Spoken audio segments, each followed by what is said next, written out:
Social dilution. I don't know if it's a term I've just made up or whether it exists, I don't know, but you can't help but notice over the past few years, generations, decades, that humans have become weaker physically and mentally. I mean, everywhere you look, the streets are getting littered with Zimmer frames and mobility scooters. Obesity, and everybody seems to have some sort of mental health issue nowadays. And you go on council estates and you see people who seem to have an IQ of like 70. They're just breeding with each other and they don't know who the fathers are, and these kids are probably inbred because that's the way it is. And you know, I mean, society's got weaker. I mean, there was once a time when we had a survival of the fittest kind of attitude, you know, the primal animal kind of attitude. Survival of the fittest, the strongest man got the best of the hunt, the best of the women, and pretty much like a wolf or a lion pack, where the alpha gets the best. And the idea of that is to pass on the best genes, the stronger genes, so you've got the more chance of your generations after that to survive and prosper. But now we live in a situation, a system, where it doesn't matter how strong you are, how talented you are, it's all about money. I mean, you can have an IQ of 200. You're not going to be a doctor, a lawyer, a scientist. You're not going to do these things unless you've got a rich mummy and daddy to pay for you to go to university. You can get a scholarship, which is very difficult to get, but you can get them. But even then, you've got the prospect of the massive debt you're going to get once you finish university, and no guarantee of a job. Whereas if you've got a rich mummy and daddy and you don't have to worry about all that, you can have an IQ of 80. You can do all them things. If you've got an IQ of 80, you can be a doctor, you can be a lawyer, you can be a scientist, you can be president of the United States if you've got an IQ of 80 and rich mummies and daddies. So this system prevents the best from prospering and reaching their potential, or at least slows them down.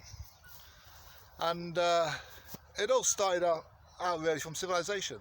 I mean, civilization is an organisation. It's like a system that organises society into categories. I mean,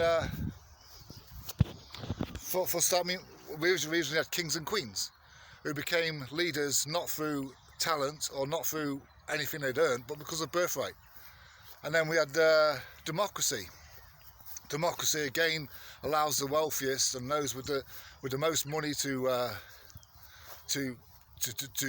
buy their way in to politics and buy votes and win support. But you got to have the art of talking to be a democratic leader. You can't be the strongest, you can't be the best, you can't be the most intelligent. You got to be the best at lying, basically. So we've got the liars who are in power now. Before we had the kings, before that we had the strongest.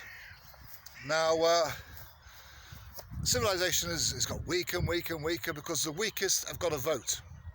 The women have got to vote, the disabled have got to vote, the blacks have got to vote. Now I'm not racist, I'll come to that in a minute. But basically what this means is everybody has a vote, and everyone votes for what they want. They don't vote for what's best for everyone else, they vote for what they want. Okay? Now I think we'd probably, the first diverse group that really got any power was probably the feminists. And they got power because they got the vote. It could have been the blacks who got the life. I mean, I don't know, I'm not a historian, I'm not going to debate on that. But the feminists got the vote. And they had more power they didn't deserve. Women now have jobs they can't physically do. Women are getting jobs they can't do. I mean, I've seen women on building sites, I've seen women in the police force.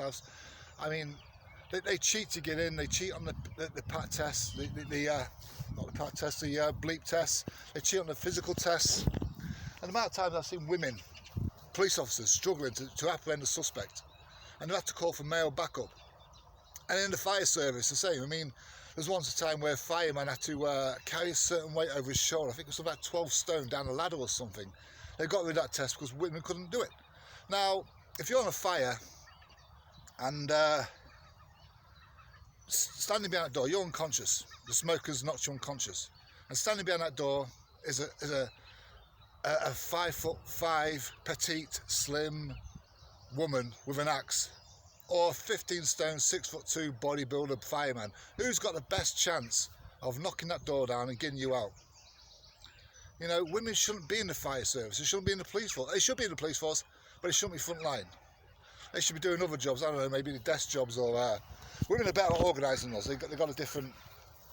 Men are a bit scruffy and a bit less practical at organising. Women make good secretaries.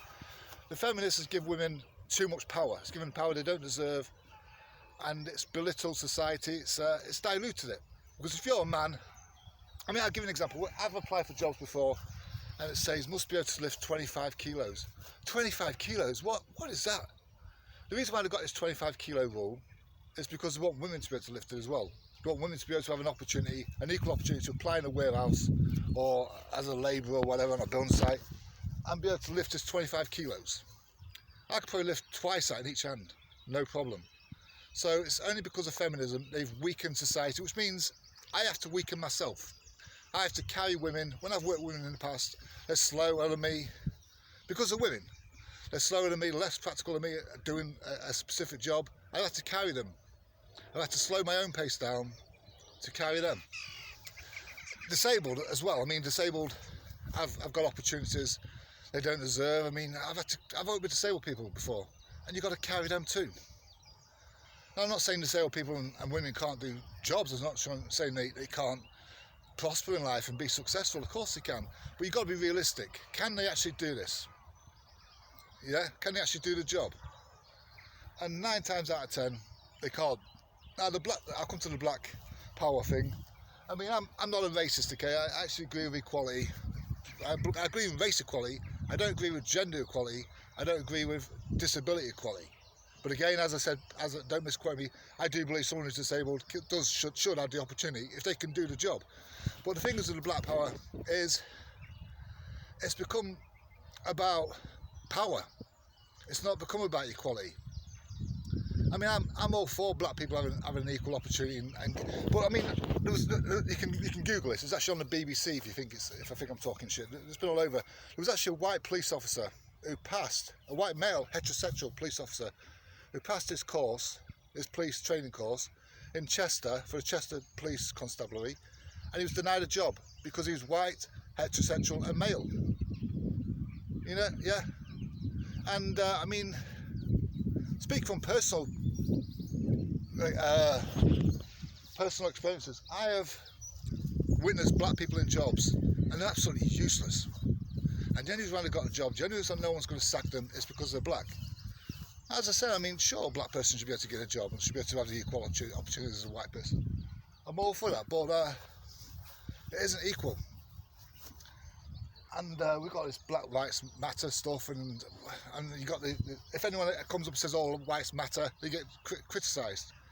Now the problem with diversity is it weakens society, because if I'm a white, strong, heterosexual guy, and I'm not getting an opportunity because of that. Now I mean I'm not a brain surgeon. Like I'm not really that articulate. I'm not an academic kind of guy. But I'm just stating, for example, if I went for a job as a lawyer and I was denied the opportunity, say like I had an IQ 200 and I was denied the opportunity from some black guy, or some gay guy, or some woman who had an IQ of 100, and I was passing my test with flying colours, and these people were passing their tests not so great, and they gave them the job for that. That is not the equality. That has not anything to do with equality. Now the problem with diversity is giving disabled people too much, and I mean, we've got a benefit system which has also weakened society. It allows certain people to survive. I mean, there was once a time, as I go back to that primal era, where if you was weak, if you was disabled, if you was a woman on your own, you would die. You know, the strongest survived, and now the weakest can survive because we have a benefit system which is propped up by the strong and healthy. People like me are propping up disabled people. They're propping up the single mothers, the feminists who want to be independent and do everything themselves. You know, so women no longer need a man because the benefit system supports them. Disabled people no longer need anything because the benefit system supports them. The amount of money disabled people get is astronomical. You know, so they get so much money for being disabled. It's like a reward for being disabled. Now, as I said, I mean, we'll come back to this primal thing again, where the alpha male got the best women and the best genes were passed on. Now we got disabled people with mental health issues, with physical health issues, who are passing on their DNA. And this DNA is getting weaker and weaker. I mean, just up there is the council estate. And half of them look like zombies. You know, I don't think they know who the fathers are. I think it's just very promiscuous. They just go from one man to another, and they're all on most of them on the benefit system. I'm not discriminating because I came from a council estate, so I'm being honest. But most of them don't know who the fathers of the kids are. These kids are growing up and they're having other kids with the brothers and sisters unknowingly. They're probably having kids with the brothers and sisters and cousins because they don't know who the fathers are. The mothers don't even know who the fathers are, and these kids are just inbreeding. And everyone's so, the IQs on these council estates is just so low. The benefit system looks after these single mothers. It looks after these promiscuous single mothers who can have some of them have like 6 kids with 6 fathers. Now this leads to the DNA is being passed on, and the DNA is not very good because these women have often got low IQs, these kids have got low IQs, these kids grow up and have other kids with low IQs. This dilutes society. And I mean, I believe women have a purpose. I'm not against women, I'm not against gays, not really, I'm not against black people. You know, the point I'm trying to make is you got to be realistic in society. Society isn't realistic. It doesn't look for the best, and it gives opportunity to those who don't deserve it, and it makes it difficult for those who do deserve it that can't afford it. And as I say, I mean, the way society is being diluted is when you are a strong guy and you're quite good at doing something, and you've got to carry someone who isn't so strong, whether it's mentally, physically, or intellectually, whatever, you're carrying them. This dilutes society, it slows society up, doesn't give society the best out of anybody, you know. And the feminism, the disabled rights, and the gay rights, and the black rights, it's done all that, you know. It's not set people into their categories where they best are suited. It's basically ticking too many boxes. And we've just seen with the COVID instance where, I mean, everyone's got anxiety nowadays. What is anxiety? It's a fear of everything. Everyone's afraid of everything nowadays. You say boo to somebody, they get depression. You've got soldiers who've got PTSD, who've never even seen battle. And you've got people who are paranoid and scared about this virus that's got over a 99% survival rate. You know, it just shows you how diluted society's got.